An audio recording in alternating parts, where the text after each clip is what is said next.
It's been a gruelling week for victims and very confronting for the church. Across the week, issues of financial payments, the way the Towards Healing process has been applied, how pastoral care worked in reality, how we organise compensation, the role of Catholic Church insurances were all explored in forensic detail. I think what I'd like to come out of the Royal Commission is, although it can only be a partial solution, is an understanding of the causes of what's given rise to this. But the second thing is that the Church itself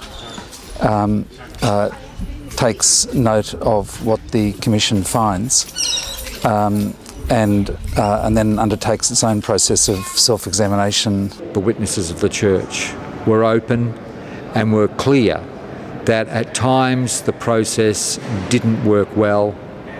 With hindsight, things could have been done differently, and there was a culpable sense of upset in hearing again the stories of the victims.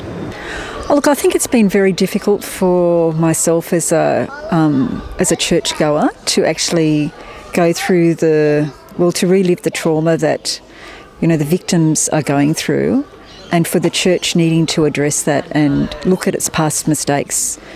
So things that have happened recently and a long time ago need to be revisited by not only the executives of the church, but also the church itself.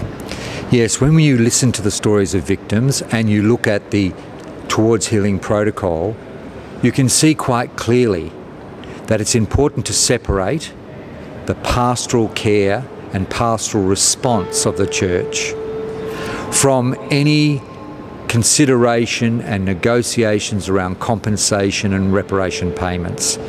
That's becoming clearer and clearer.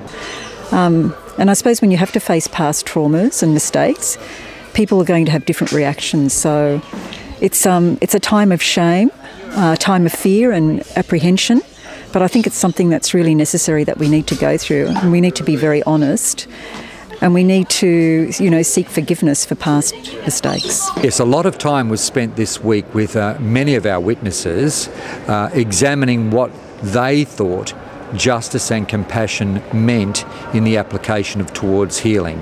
And it was interesting that in most cases, going to that answer, they talked specifically about the need for a comprehensive pastoral response to the actual needs of that victim and their circumstances, and the way in which the church can not only respond immediately, but be with that person for the longer term.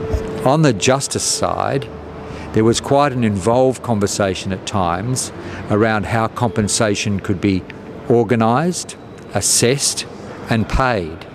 And that's why the Council now recommends that we should move away from the church examining itself and move much more towards a system of an independent authority doing the examining, doing the complaints handling, doing the assessment and doing the determination of compensation payments, and then the church paying the compensation.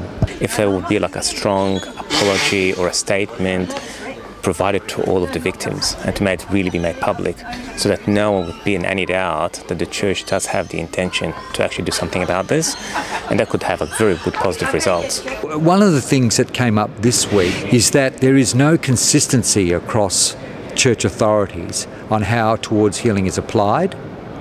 There is no communication sharing across authorities about how much people receive by way of compensation, or even in the pastoral packages of support.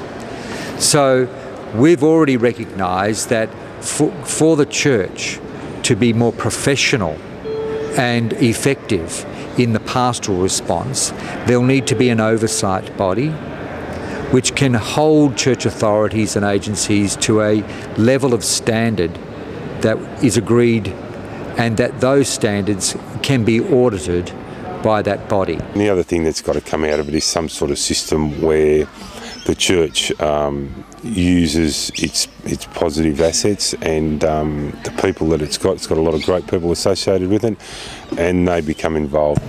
Look, the first thing we hope every day we turn up here is that victims are not only able to tell their story, but are treated with dignity and respect.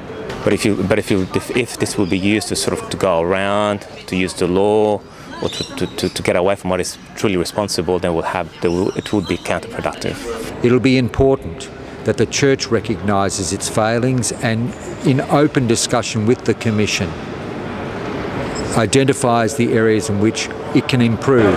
All of us as a community need to have a better system to safeguard children.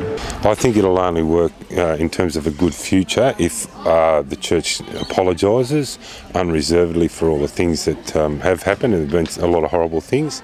I think we have to be ready for the fact that these hearings will always be gruelling for victims, and it will still be confronting for the Church no matter how many times we hear the individual stories.